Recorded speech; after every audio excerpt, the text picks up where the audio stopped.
You are listening to WXRWLP Milwaukee on 104.1 FM on riverwestradio.com everywhere. Now you can also listen by telling your smart speaker to play River West Radio.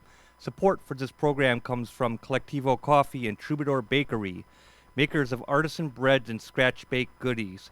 Visitors to Collectivo's Bayview Cafe can look in on Troubadour Bakers as they prepare breads and cafe favorites daily. More info is at collectivocoffee.com. Excellent. Welcome to Cinema Fireside. I got Martin Hallinger up here looking at some stuff, and Sarah Lou is here, all good people. Thank you, listeners, for listening in. And if you are listening live, it is a gorgeous sunny day in Milwaukee, and it's beautiful out. And we hopefully will hear from our co-host Gabe Van Handel calling in from Kansas City. So we'll see what happens there. Thank you, Martin. Oh, excellent. Gabe, thanks for calling in, man. Like I say, it would be an arduous 60 minutes without your input for sure. And I hope you are doing well, Gabe, and we will find that out for sure. We have fireworks twice. The 3rd of July at the lakefront, several 100,000 people. The 4th of July at the parks. And on the 4th of July, it was basically a monsoon and got rained out. I know I was laying in bed but I swear I was laying in bed hearing all of these like park fireworks, and I was like, damn, wasn't it, just like rain in buckets? So I don't know what that was all about. But then Thursday night, up by us in Whitefish Bay, they had makeup fireworks, but I was in bed already, and I was like, man, because I got to shoot this stuff for the summer film project. So luckily, I was headed down to the lake on Friday, and I noticed all these blankets at Atwater. And I was like, man, I called the Village Hall, and they said, yep, we're having fireworks tonight, Friday night. It was sweet. First time I had ever seen fireworks in Shorewood. I always go to Whitefish Bay. But so anyway, set up the tripod. It's packed there, and started filming the fireworks. They started late, around 10 o'clock, and it's Dreamlight. You can see a photo of it at More the Scarier on Twitter, and yes, me and the retweets. That is absolutely correct. Thanks for advertising that, partner. And yeah, we recircled it as you noted. Absolutely. So yeah, we filmed the fireworks. It was very dreamlike. We got good parking right off Lake Drive, and it was nice to be among the people, but actually get something productive done. And in the screen, you see the fireworks, falling like falling angels down past the screen. So it's a great effect for sure. And on Saturday night was King Lear. And for the first half of this month, it's for free. It's at the Marcus Center for the Performing Arts. It's at their outdoor stage. A very strong production with a fine cast and very, very strong performances. So it's I know that Bastille Days is this weekend as well. But King Lear, I believe, is on Friday, Saturday, and Sunday at the Marcus Center for the Performing Arts. Free performance outdoors, and it was pretty packed.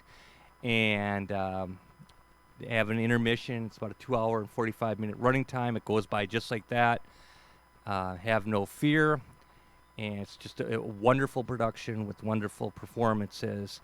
And what's coincidental about that is I'm doing a radio drama, an experimental adaptation, a meta-adaptation of King Lear for the radio. So it was really a blessing to find out that the Optimist Theater was doing King Lear for this year's annual production. And Stone Soup Shakespeare earlier this summer did The Taming of the Shrew, which is very cool. They do it outside at the Shorewood Library, and I hit that every year. We hit that every year, so that's pretty cool. Yeah, so you can still attend the performance of King Lear. I believe the next few weekends. It's just absolutely wonderful.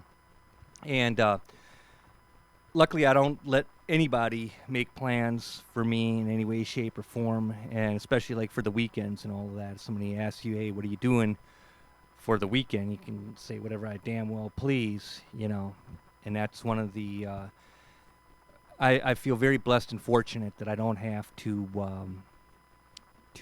waste time on with other people's lives, their ideas on how to live, because that's not cool. 'Cause we all have our own life, and yeah, to roll with the collective is not cool, man. Unless you want to be a 98 percenter, do whatever you want. But yeah, time is precious, and genius is not really like, oh, super smart or super talented. Rather, it's the person that puts in the most amount of time. You begin to find that out after a while. So that genius resides in the effort enacted upon, for sure. Gabe, we'll get to you momentarily. So anyway, my colleague uh, handed me the one of Riz's books from the Wu-Tang Clan. It's a kind of like a life tale, self-empowerment book. I read a lot of them, and it's very interesting to read this morning because sometimes you have to get things to stick, and it may take two or three times. You fade out from it, and it also reminds me of Tony Robbins. Okay, guess what? When you're texting in, you just made the phone fall. I mean, it didn't hit the floor. It went off its mooring on the desk, so it went from at an angle to now on its back. All in good fun, though. I'm delighted to see that happen. So that's what happened just now. So anyway, Tony Robbins uses the analogy of the piano tuner that he comes over to the crib, tunes the people's piano, and says, "Hey, I got to come back." And, well, why you got to come back? You just tuned the piano. I said, "Well, you know what? It's going to go out of tune shortly after you play it." So he has to come back, and then he goes, "Well, you know what? I'm going to have to come back again." Well, why? You just tuned it again. Well, you know what? It's going to kind of go out of tune again. We got to stick with it, until it sticks. So that's kind of like what was in Riz's book this morning too. Sometimes you fade off from things, and then you gotta come back. So don't get all down on yourself because you didn't hang with it the first or second time. It always comes back, and that could be for working out, that could be for reading, that could be for your projects or whatever. That if it's in your heart, for sure, man, it's gonna come back around. So don't get too down on yourself. And also reading, and by the way, thanks for that book. I really appreciate it. And I read it in the morning. So, and then I was reading Marina Abramovic's autobiography, Walk Through Walls. She had a partner, Yule, for many, many years, and they broke up, but they still were committed to meet in the middle of the Great Wall of China, each walking from a particular end. And it's kind of amazing because of all of the bureaucracy and red tape and the obstacles that one has to go through, but yet they stuck with it and did it. It's if you're into perseverance and endurance in that, Marina Abramovic is sure down with that. She's the chick who stared off like 700,000 people at the I think it was at MoMA, so Museum of Modern Art. Great film. The artist is present. If you haven't seen it, and if you're down with the human experience, check that film out for sure. And reading King Lear again, obviously, since I'm doing a moderated version of the production, and we're still in the middle of the storm. I think we just finished Act 3 on that. So started Ray Bradbury's Fahrenheit 451. That's one of those classic school summer texts. So good to deal with that. Just about done with Steinbeck's Of Mice and Men, all the while working on his much, much, much larger tome, East of Eden. And I fell out of The Sun Also Rises, Hemingway, about halfway through. I just didn't know where the book went. So got hooked up with Book Bob and totally into The Sun Also Rises. So also, Sun Also Rises in more contemporary shorter take on that would be Hunter Thompson's The Rum Diary. That's a milieu of hanging out with writers at cafes and so on and so forth. So Hunter Thompson's The Rum Diary, Ernest Hemingway's The Sun Also Rises. They're in the same league. And I was thinking about hitting The Great Gatsby for the third time, but I've read The Last Tycoon. Hopefully there's no more typhoons. But then Tender as the Night is lurking as well, and I gotta find where I put Faulkner's The Sound and the Fury, and yeah, that's lurking about. Let's check on the notes, Gabe. I know where you're at. What else do we have here? Yeah, man, I can't even read what I've written. No, that's a bust, man. Also, my colleague hooked me up with the Wells bio by David Thompson. David Thompson wrote, it's either that moment or the moment in Psycho, his essay on the whole thing, which is kind of like a fun read. I just want to reiterate, I know I've said this a few times before, but if you're into Stanley Kubrick, there's a great book called Eyes Wide Open about the writing with the writing of Eyes Wide Shut. I was going to say Frederick Knott, but he's actually a playwright who wrote Dial M for Murder. I think the dude's name is Frederick Raffleson, who co-wrote Eyes Wide Shut with Kubrick. And there's also and I mentioned this before as well, Kubrick, the screenplay to Eyes Wide Shut allied with the actual Arthur Schnitzler novel, dream novella. So that was great to read years ago. I gotta find those books. I know I may have a couple. I think I may have another copy or so of them. I gotta get back into that. But anyway, so that's that. And then again, and one other thing, we were for the 3rd of July. I haven't been really to the lakefront for years. When we were younger, that was cool, but the madness, that's something that's been avoided now for the years. But instead, we went to a party for a company, and they had this large wooden structure that they set on fire, and so that was really, really cool to film the intensity of the flames, and imported that footage, and it really looks killer. Okay, Gabe, I just want to give you a heads up, my man, and that I'm going to put you on the air. Hey, my colleague, thanks for knocking the phone down a few inches. Thanks for the books, man. They are being read. Okay, Gabe, here you are, man. How you doing, my man? Excellent, exquisite. Cool. So yeah. Some weeks you get more films in than others. Some weeks you get more reading time in than others, and some days life just hands you some weird curves. Oh yeah. And some opportunities, and other weeks, burnt bridges. But right. life just continues. So, but yeah, I surprisingly got more films in this week than I'd planned on, or that I was anticipating. I just kind of measured out some time and just made it happen. And some really good stuff from different eras, different countries, different time periods of varying importance, and knocked some items off that I really wanted to watch for numerous reasons.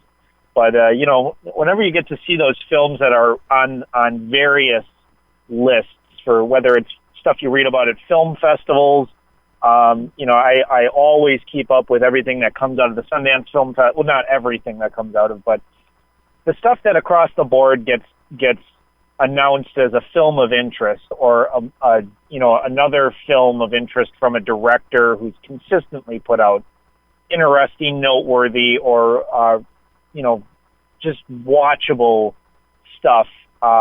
Even if it's a film of marginal interest or of marginal quality, sometimes a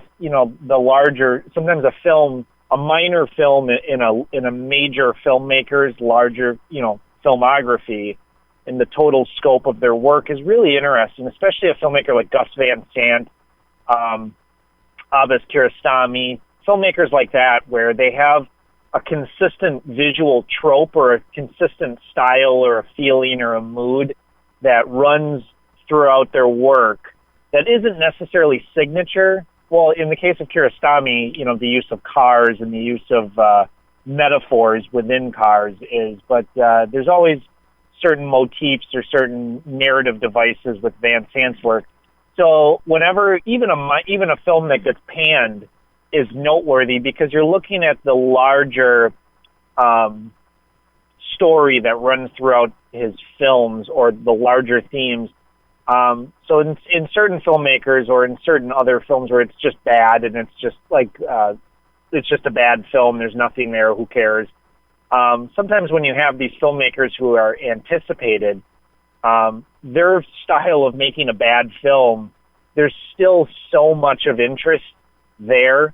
And I find that I actually find Gus Van Sant's bad films where like there's like this bad, I don't want to say bad acting because there's no such thing as good acting and bad acting, but just stuff where it just feels weird, it just doesn't work, it doesn't create a spiritual reaction. His stuff is still so precise and so artistic and so interesting that even the stuff that just feels like what, like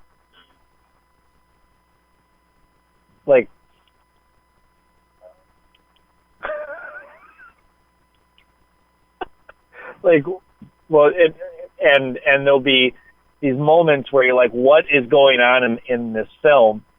And even still, like a movie like A Sea of Trees, which was a very notable disaster at Cannes when it screened a few years ago, but it still got picked up by Sony Pictures Classics and got released in the States, even though it was considered like the worst, like it was a film that people were unintentionally laughing out loud at because of its just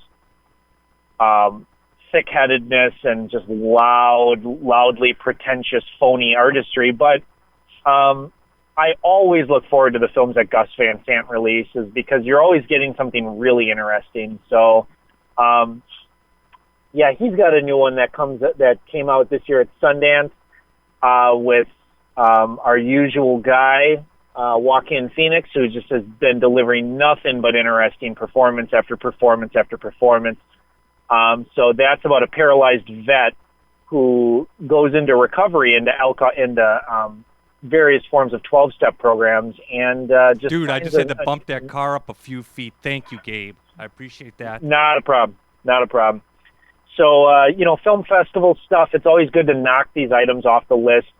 I finally got done watching all the films of interest that I read about at last year's Cannes Film Festival. And I'll tell you that last item, Okja, cross it off. Numerous other films. There were like, I think, 10 films that I wrote down in total. Loveless, Wonderstruck, all of which by varying filmmakers from all over the world. That each had very, different stories, different characters, and just all this cornucopia of information and just feeling to offer from physically different countries with different perspectives and different tones and different, I guess just different cultural tropes.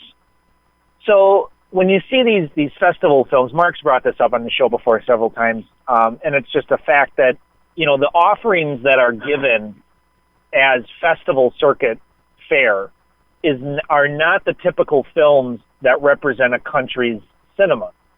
So the stuff that gets nominated for Best Foreign Film at the Academy Awards or stuff that's offered at the Cannes Film Festival or that's at all these, the Venice Film Festival or all these international film festivals, these are not the typical films that are shown in a country. These are like what they would consider their best films, their most prestigious films, their highest achievements in art.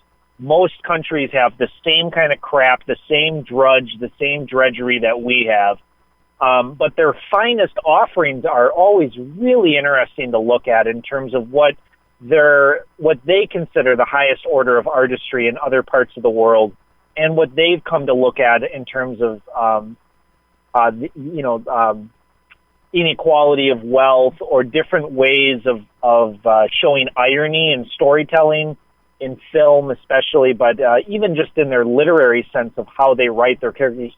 But sometimes that's not always true of how most films in a country do that, or the types of motifs that you're going to find in the types of films in a country. Like, not all Romanian cinema is deeply ironic and deeply twisted and dark and full of metaphors about corruption and the sort of post-communist state that really hasn't changed much in terms of the mores of the people. There's like 5 or 6 filmmakers that are considered among the best filmmakers in the world. They refer to it as the Romanian New Wave, and about 10 years ago it was really taking off. Those are not emblematic of the majority of films that come out of Romania. Just like the best films that we have to offer here. I mean, whether you would consider that some of these like thoughtful, smaller, independent dramas, or these like more award season-y films with name brand filmmakers, whoever you want to, we have about 120 filmmakers in the States that I think would fall into that film buff name recognition territory, from Woody Allen to David Fincher, all across the board. So depending on what you consider a great film, that's going to shift, that's going to change. But even those 120 or so filmmakers that have a sort of somewhat name recognition, that's not emblematic of the majority of the films that come out in the States. You have a lot of movies like Rampage, which is just, a movie with Dwayne "The Rock" Johnson, former wrestler, running around in front of a green screen. Not much to do, not much to say. Most of the film is just CGI, buildings exploding. But it's a likable experience. It's a film that was heavily advertised earlier in the year. And the thing is that watching a movie like this, I was, even watching bad films or watching these really predictable sort of like non-thinking movies that literally incite zero thought or leave zero registry in terms of like, this is an experience that I needed to have or I'm glad I had. But it's enjoyable nonetheless. It's a good look at the Hollywood machine. And it's done well in that mode of the Hollywood machine where it just follows a model. It's clearly made by executive producers and not artists. But it's a likable enough film.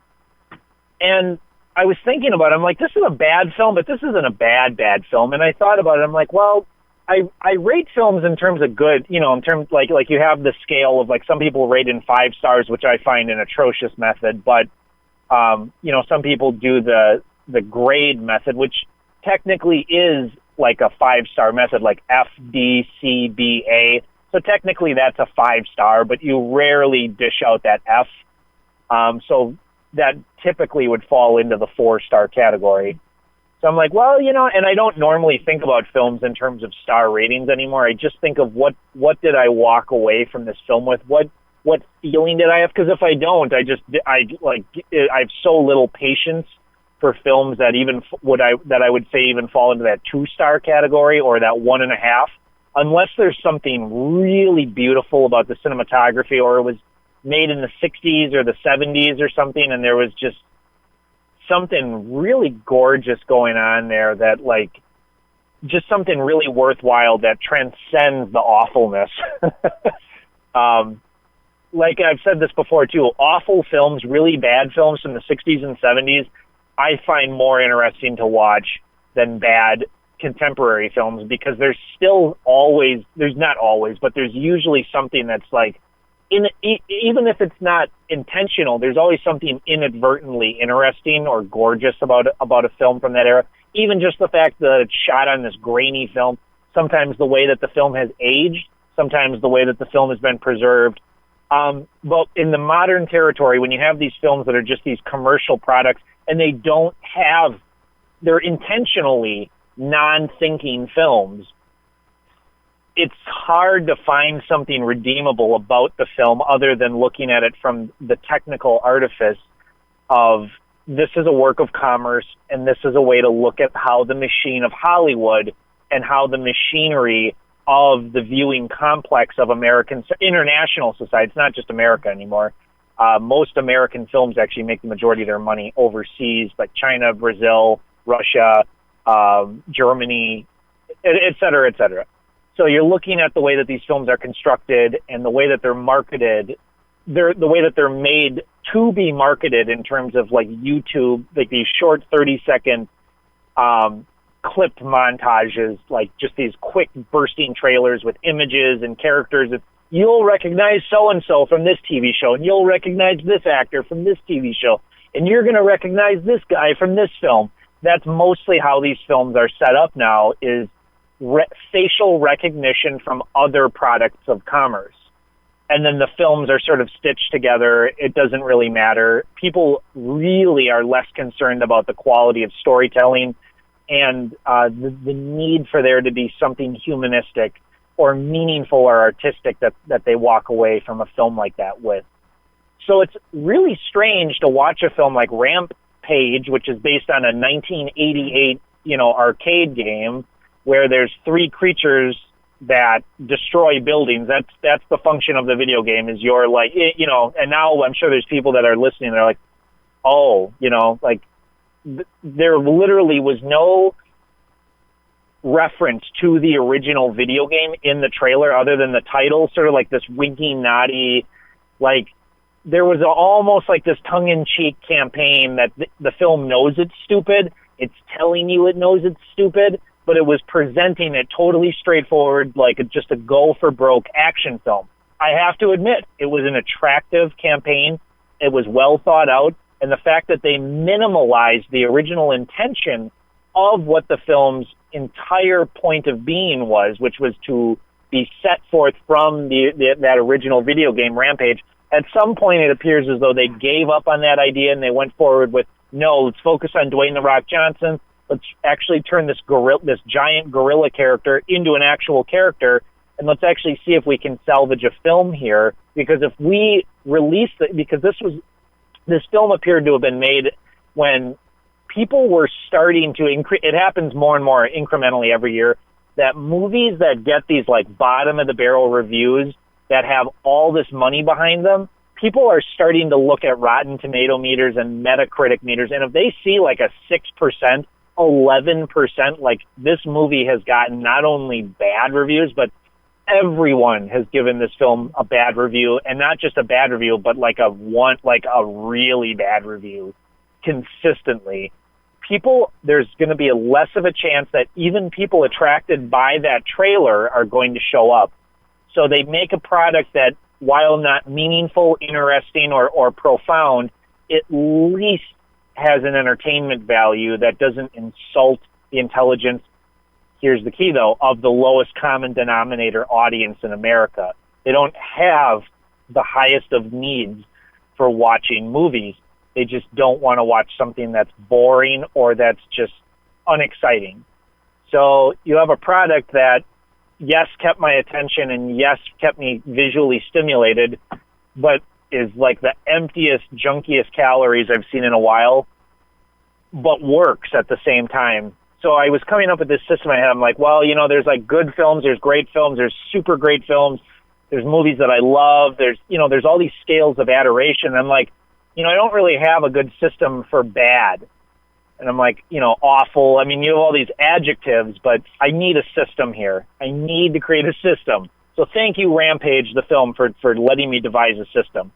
Because I'm like, there's bad, there's just really bad, no. And I just said, no, it's either bad, it's bad, or it's bad, bad. And you can throw on as many bads as you want, but it's like 3 kinds of bad. And so thank you, Rampage, for that. I'm not going to comment on which scale that movie falls into, but I would say it mostly just falls into that just bad territory. If you like movies with CGI and movies where things explode and things blow up and Dwayne "The Rock" Johnson runs around, this is your tickets. For everyone else, though, I would say stay away.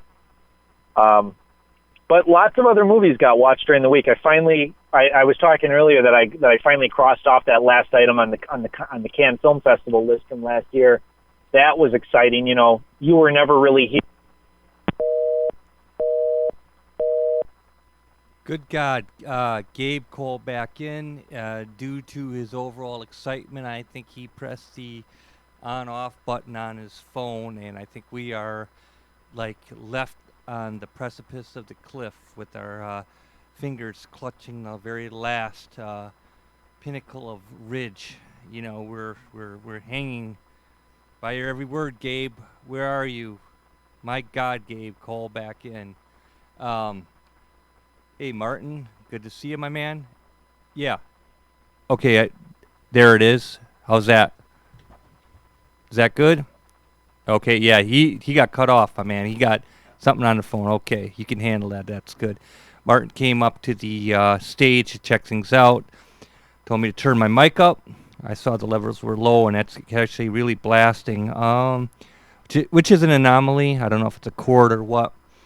Nonetheless, we hope and pray that Gabe is all right. We hope and pray he just did not get hit by a bus when he was in the middle of his can speech. And we hope and pray that he does call back in. In the mean, I was looking up Frederick Knott. He's a playwright, only had written 3 plays, Dial M for Murder, Wait Until Dark, and what's the other one? Write Me a Murder. So I'm going to see about that if they are in book form. What's interesting about those... Oh, my man. Well, now we'll have to... No, that ain't him. That's another phone going on. So anyway, yeah. So Wait Until Dark was with Audrey Hepburn, and obviously Dial M for Murder was Hitchcock. What's interesting about Dial M for Murder, that it was actually before it was, I think, on the stage. It was actually it was presented on television on the BBC. So and then ultimately became a film via Hitchcock, and actually. He did another adaptation of a stage play, and that's Rope, which is a very cozy film as well. You know, they're kind of like drawing room mysteries. If you haven't seen Rope, that's a fun one by Hitchcock for sure. And so Wait Until Dark is from the mid-'60s. That's a more modernistic film. And that will be that for me. Gabe Van Handel, what's happening? I am here. Are you okay? So Did you get hit by a bus? Everything's all right. No buses. Okay, no, good. No, don't worry. Okay. Everything's good. But Mark, BPM. So you know this film, the film that was first in line to win the Golden Palm. Man, Palme you don't d'Or. miss a beat, and I really appreciate you for that. Absolutely. It was first in line to get the Palme d'Or, and then it didn't get the prize. There was actually a bit of uproar about it that it was, but it was given the Grand Prix instead. And it's this film about the ACT UP movement in France, in Paris, actually, which is the group of demonstrators and protesters and activists who in the late 80s and early 90s staged demonstrations and photo ops and did lots of political activity in public and did lots of meetings and just organized a lot of able-minded and increasingly less able-bodied people that were infected, most of which were infected with HIV and AIDS in the late 80s and early 90s and did not have adequate treatment. AZT, which was at the time among I think DPI was the other one. There were only 2 treatments which did not work well, and they caused severe side effects. And labs that were doing research were not acting as fast on researching these drugs as they were on other more profitable endeavors at the time. And this was all over the world, but in France there was a notable lab. There was a notable big pharma company that was just that was not working very fast on this, and they wanted to speed up the process. And they did a lot of really, really pointed and divisive actions to try and gather public opinion and to create outrage and to even incite anger and disapproval of their group just to get press. So most of the film is just a procedural set in very blank, very sort of just ordinary settings, very academic settings. And I'll tell you, it's just riveting. I was just in love with every minute of this film. The editing, the composition. It's a film that has that action film pacing where I just couldn't tell if it was improvised or if it was tightly scripted or where the line between the two was drawn. And a lot of it is that I don't speak French, so my ability to infer what was going on there between those lines is very limited.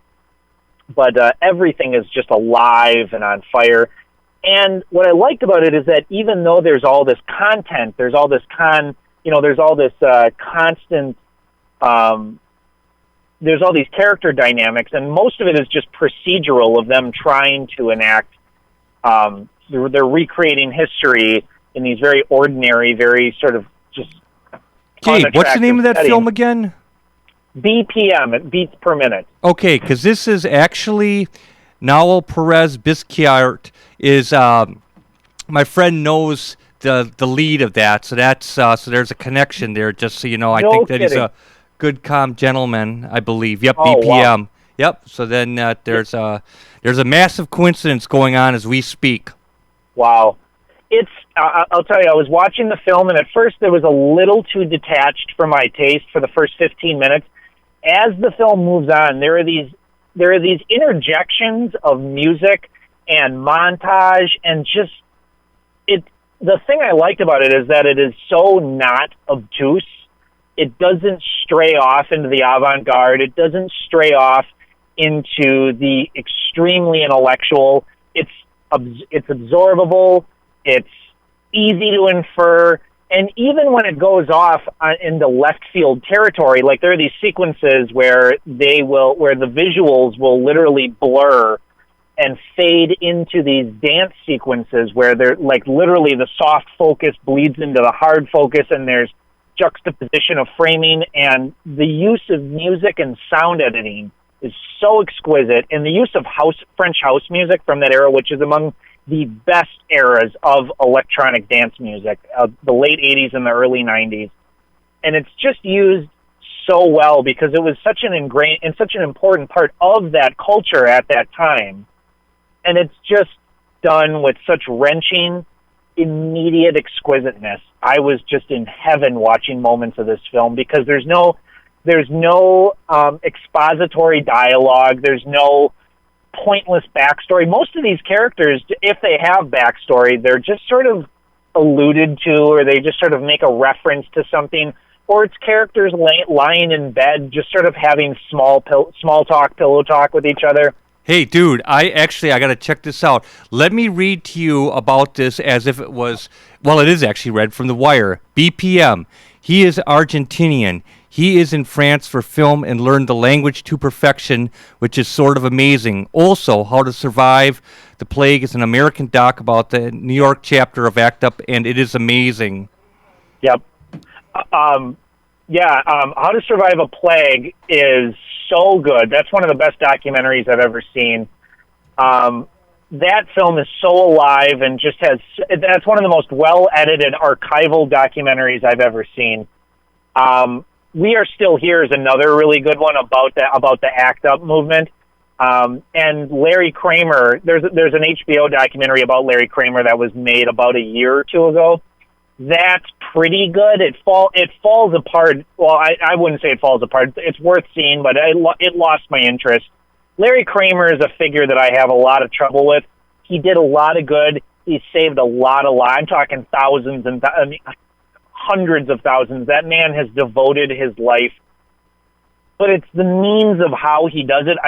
There's a point where his anger just literally nauseates me, but he's done so much with his anger. He's like a Bob Dylan figure where the call to action is greater than the hurt and the toxicity with which you can really destroy and hurt people in your circle, in your circles of circles of circles. I think the ends justifies the means in with many people like that devote their lives to service or to causes. The civil rights movement, I think, is one of those cases. AIDS activism is another case for sure. I mean, the 80s was a very tumultuous time where nothing was being done. I don't want to say nothing, but in terms of other epidemics and other medical research that was being done in other fields, there just was no, I'll say it. There was nothing that was being done. And, you know, a lot of it was stated on this moral platform that they were homosexuals, that they were drug addicts, that they were perverts, and they got what they deserved. And there needed to be something done. And, you know, the people in ACT UP that were dying as they were doing some of their most fervent and just exhausting work. It's always incredible to see these documentaries, to read about them, and even to see a dramatization, which doesn't have quite the power that some of those documentaries do. I was just enthralled by that by all the performances in the film. It's just the camera work is steady, but it's alive. It has that captivity of handheld photography that doesn't lose itself in its own momentum. And it's not a great film. It's not a perfect film. It's not one of those films that just like achieves like this apotheosis of form and goes beyond like the reach of cinema. It's just so good. I was just really enthralled. There are these sequences where it just shows the molecular structure of the molecules that they're talking about in these meetings. And it's just done really straightforward, really simply, with zero pretension. I was just like in heaven for like these moments. There are these just sequences where I'm like, this is it. And when I see movies where I actually say that out loud, where I just go, this is it. Thank you. Like, man, that is just the moment. That is just super cool. You know, stuff like that is just great. I love running into films like that. It's on Hulu, by the way. So it's available to stream for anyone that's out there. It's little seen. It's little known about, in the States at least. In France, it won the César Award for Best Film, which is like the French equivalent of the Academy Awards. So over there, you know, in France and in Europe, it's a very well-known, well-regarded, highly accoladed, much discussed, and much seen film. But in the States, it's very little seen. But yes, available to stream on Hulu. Do a search for it. Don't look for it. It's probably not going to pop up in your like films of interest. If you scroll on Hulu for the movies section, I barely ran into it and I'll tell you, when I saw that, when I was like, I did like a triple blink, double take. I was like, is this the film? This is BPM? This is the movie. It's on here. I can watch it. I'm actually physically able to watch this right now. Yeah. That's like one of those drop everything, I don't care, this is happening. Wait, what right film now is that, Gabe? BPM. Nice. I'm glad you said it again. Thank you. That'll be checked out. Yeah, super cool stuff there. Like I said, not revolutionary cinema, but just really well executed. Nice. Worth watching. Yeah.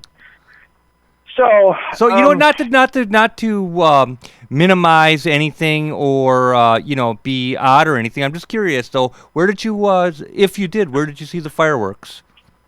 I don't watch fireworks. And why not? It sounds like dogma to me. I just try not to, Mark. I've seen a lot of great fireworks in my life. I've spent a lot of time watching fireworks. I get uneasy around crowds sometimes. I don't like. Nice. I don't like looking for parking. The act of finding a parking space among drunk people and among the unwieldy, wild unpredictability of the evening in the summertime. This is beautiful. I love going to the fair. I love there are certain events where there's large crowds of people it's part of life. But I've done many 4th of Julys. I wasn't in Milwaukee. I wasn't going to Summerfest. I'm not going to go see the fireworks. I'll grill out. If someone wants me to grill out with them and spend that time outside with them, I'll do it. But I don't drink alcohol. I don't party anymore. So the 4th of July, I just find it. I always have to work during the day or night of the event, and it's exhausting because we're setting up so much stuff for so many people. It's just a burden. Memorial Day is a burden. Labor Day is a burden.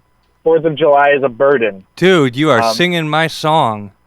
So yeah, what you're telling me is beautiful, because I don't understand why, like, the world is still going to turn if you don't show up, you know? And it's, I think people need to, like, justify their own existence when they keep saying, are you going, are you going? I'm like, man, what difference does it make if I go or not? I mean, you know, that's crazy.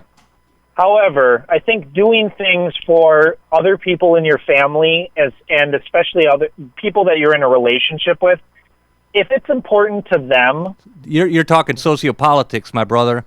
I'm family politics, and that's a huge part of my life. It's just my day-to-day life is just having to deal with stuff like that. But yeah, you're right. Sociopolitics. It's just sometimes the best thing to do is just to do it. And I think that's a huge part of being a parent. I think that's a huge part of being in a successful relationship. I think that's a huge part of being a good son, being a good brother, being a good sister, being a good neighbor. I don't want to say good or bad, actually. That's incorrect. But I think there's something to be said about humility, compromise, and just doing it because other people would like you to.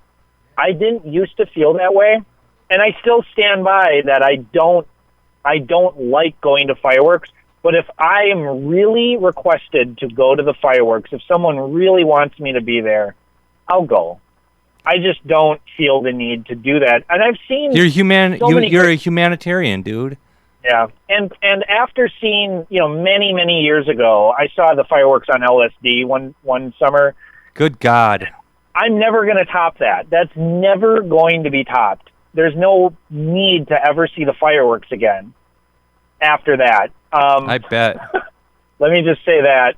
Also, just, crowds, parking, the humidity, and there's just nothing really cinematic about it because I'm with people I'm with familiar people in familiar settings, cramped around where I can't listen to the conversations of other people around me.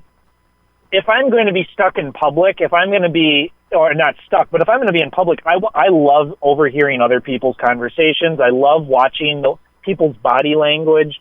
I love seeing the way that other people interact with each other. It turns into like this sort of rotating cinema of voices. It's like there's theater, there are these little interactions, and a lot of it is just real minor. There's nothing really that interesting that comes out of it. It's not like I hear someone confess that they had an affair. It's not like I hear someone confess that they murdered their brother or something. But just watching human beings in their natural elements, I always find interesting. But when there's just too many of them where it's just chaos and nonsense and it's just disorder, I just don't want to be around it. I'd rather stay at home and watch a good film.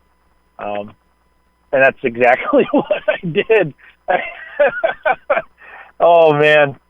So, Mark, I ended up... So, Gabe... I wanted to ask you about something. So I ended up, on a whim, rewatching Breathless. Mm-hmm. Because it just needed to happen. I decided, it's the 4th of July. It's as good a day as any. Odd choice for the 4th of July, but that rocks, dude. Yeah, I don't typically rewatch films, but I just said, this is a film that, and I saw it years ago. I saw, I have to admit, I had never actually seen the whole thing. Oh, okay, that's interesting. And before, do your Breathless story, because then I'm just going to do a little Breathless anecdote. Oh, absolutely. So I saw the film and I had to leave in the middle of it due to a health thing that came up. So I saw the first, probably 30 minutes of it on, 35 millimeter print, whatever. It was a nice print, UWM, about 12 years ago. This great work of art, this important film, milestone in cinema from and for anyone listening who's not aware of what Breathless is this film from 1960 that sort of launched a new age of cinema, of discussion about cinema.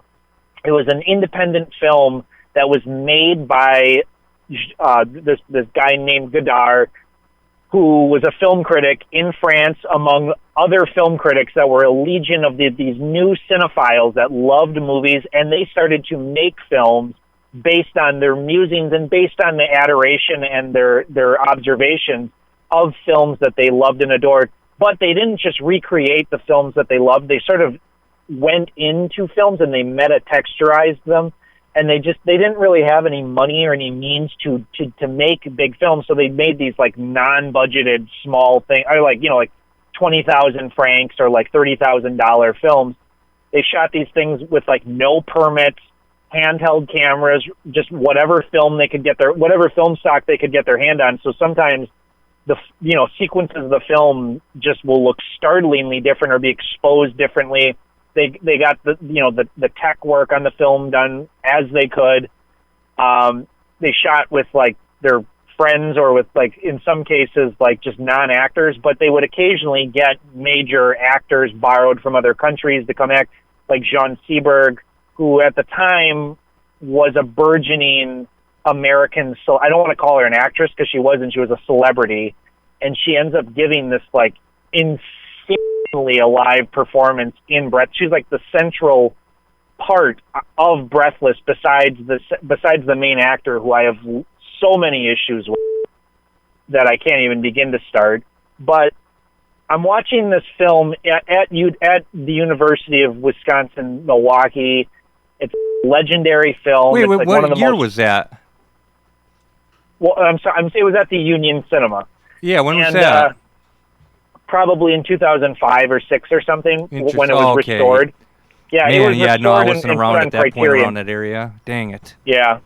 So then I had to go in the middle of the film. A medical thing came up. I just got very ill in the middle of the film and had to leave. Oh, well, I hope you're all right, dude. And what's odd, Mark, is that while watching it again the second time, I had to turn it off due to the constraints of having to go to sleep and get up for work the next day. And the second time, and watching the second half of the film, I got ill, but finished it dutifully. Wow. So I don't know if the film Breathless has this physically adverse reaction to me, but I've tried to watch it twice. The film itself is just this wandering narrative about a man who... Just say existential. It's just an existential film that's shot in this very breakneck style with really bizarre jump cut editing.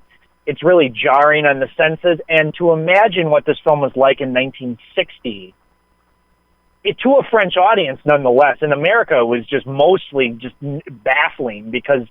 At that time, in middle America, outside of like New York, LA, or in art house cinemas, French cinema was not something that was digested. So when Breathless was released, and it toured the country a little bit, mostly because Jean Seberg was from Iowa. She was from middle America. So this very experimental new cinema, they literally call it like the new wave, the French, like the Nouvelle Vague. They call it this new age of cinema, and it truly was. When that film toured the United States, people were so at odds with the ethics, with the morals, with the style of filmmaking. It just was so not what mainstream America was watching in 1959, 60, and 61. So I love to think of Breathless as being this film where it's like it's shot on handheld cameras in downtown Paris at night with this real wandering, existential dialogue that the film doesn't really go anywhere. It has all this cinematics within cinema references. It breaks the fourth wall a few times.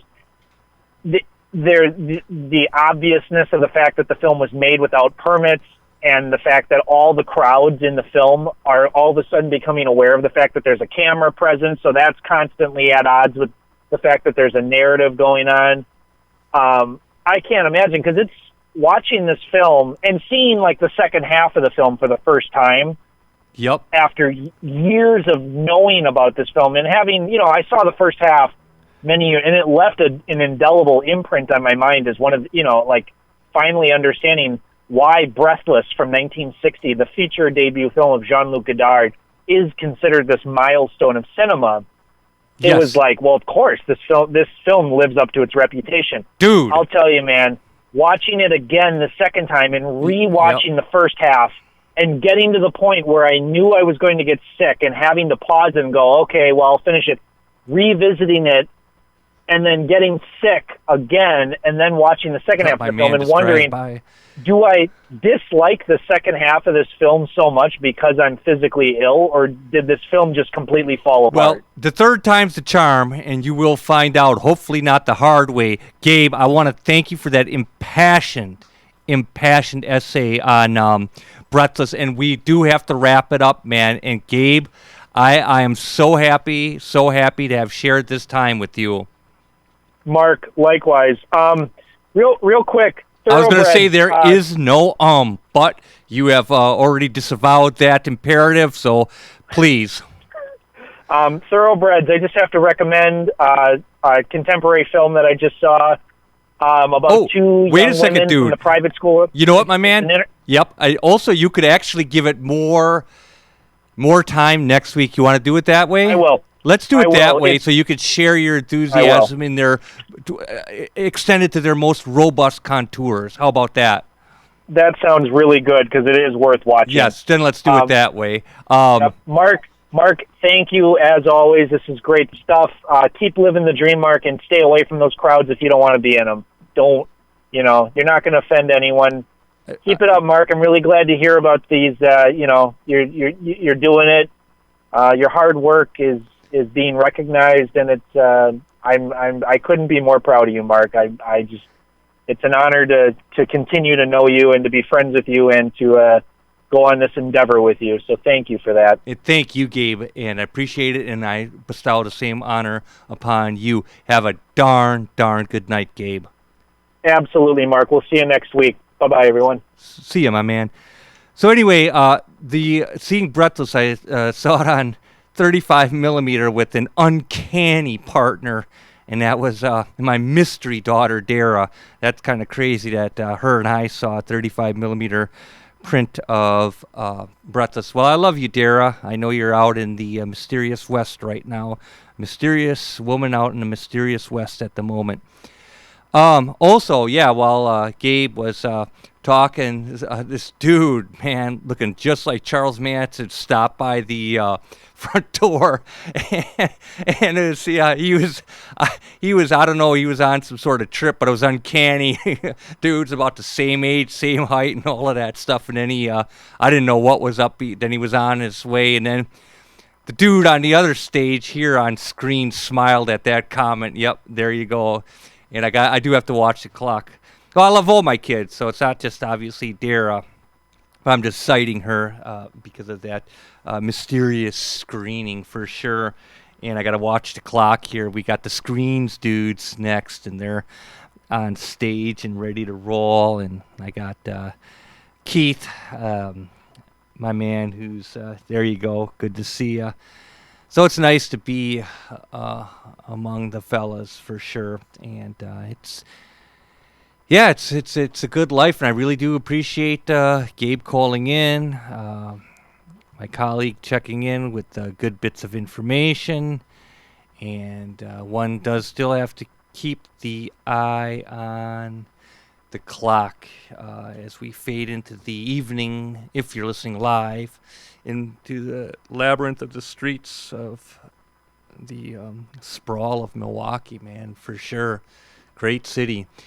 You are listening. We will be on at the same time next week on WXR WLP 104.1 FM Milwaukee. To hear past episodes, visit riverwestradio.com/shows and click Cinema Fireside.